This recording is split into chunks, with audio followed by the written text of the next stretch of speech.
Hello, everybody. I'm Lanera. Welcome to a quick beginner's guide on RuneSlayer. So, whenever you get through the tutorial from getting through the game, you will spawn in the inn, and then if you check your inventory, you'll have your note in your inventory tab. Is how you open your inventory. You can also check all the other controls through this pancake menu on the bottom here, and then by clicking through controls, then go through all that if you want to. So you can figure that out.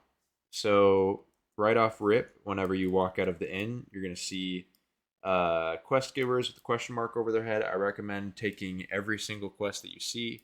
Just kind of spam that, so you'll get him. You'll get a few from this guy. You'll get one from here, from this woman, and then you'll get more. But then you will go to the guild. This is the Adventurers Guild right next to the spawn point. So then through that, you will come through here, talk to this guy. There will be a man right here. I guess this is like the main progression storyline, kind of.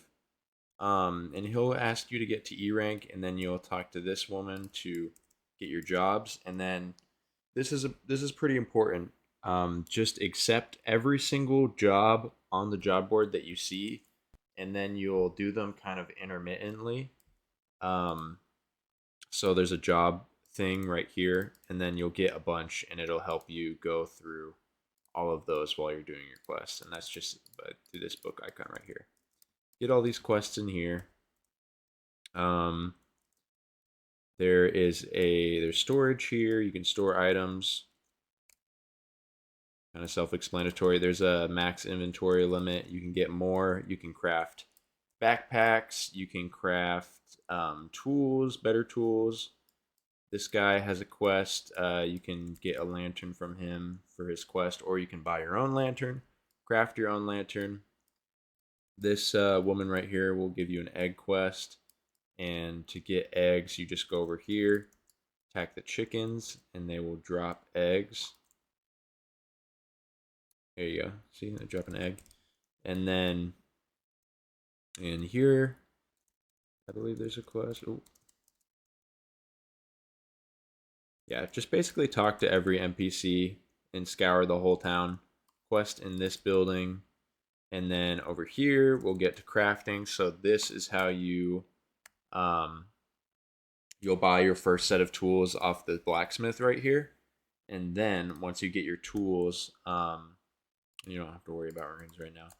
Then you can mine things. So you can mine ore. I would recommend just mining every piece of iron that you see, and then you can gather things with your sickle. You can chop down wood, pine wood, oak wood, and then here's the key component of the game. You're going to be doing a lot of crafting to make better gear, and then there's all sorts of different miscellaneous items that drop from monsters, from bosses, from other resource nodes in the game. There's also a crafting table right here, and then there's cooking.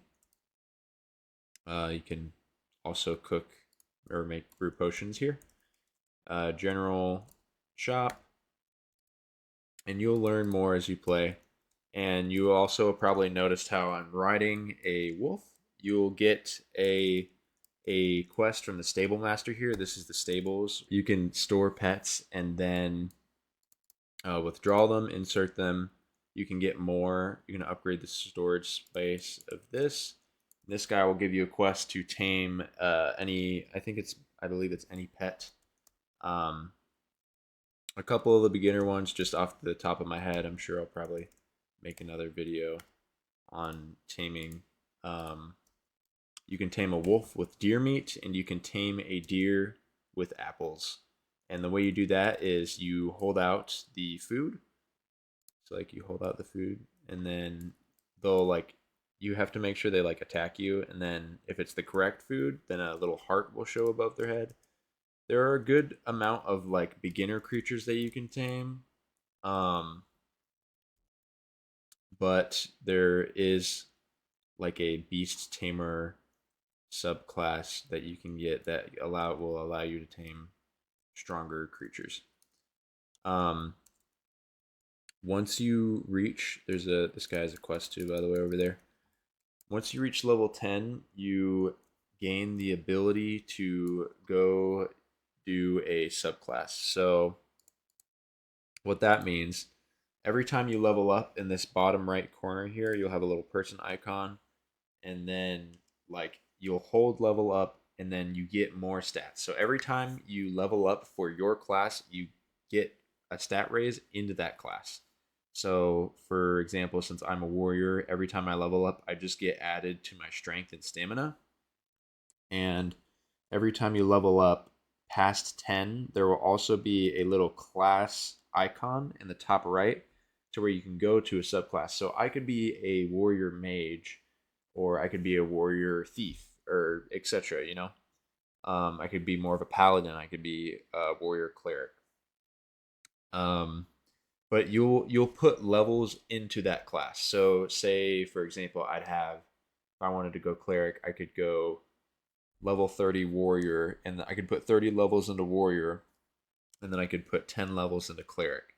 It's like you put levels into that, and then every time you level up, you'll get if you get a skill for that level up, then you'll like see a little like a little red square here, and then you can go to your abilities and then assign your abilities just by dragging them. You have passives, and then there's abilities that are passives kind of, but they also like go into your slots. So for example, I have two-handed training and focus training, which are like passives, but they still take up a slot. Um, Now there will also be abilities whenever you unlock them. You'll see in like your slots or whatever that have like a little yellow arrow. If you right click them, it'll give you a selection of different abilities to choose from, and then you can read those and then choose whichever one you prefer. Once you go through this beginner town, you'll go through level 1 through 20 really quickly. The max level is 40 at the moment. And yeah, just do a bunch of quests, mine a bunch, the whole shebang, and you should be good. Oh, I guess I should mention that there is also no loss, nothing, you don't lose anything on death, except you get like a little stat where it's like times died. If I can find it here. Yeah, if you go into stats, you can see your deaths. I've died a pretty good amount of times.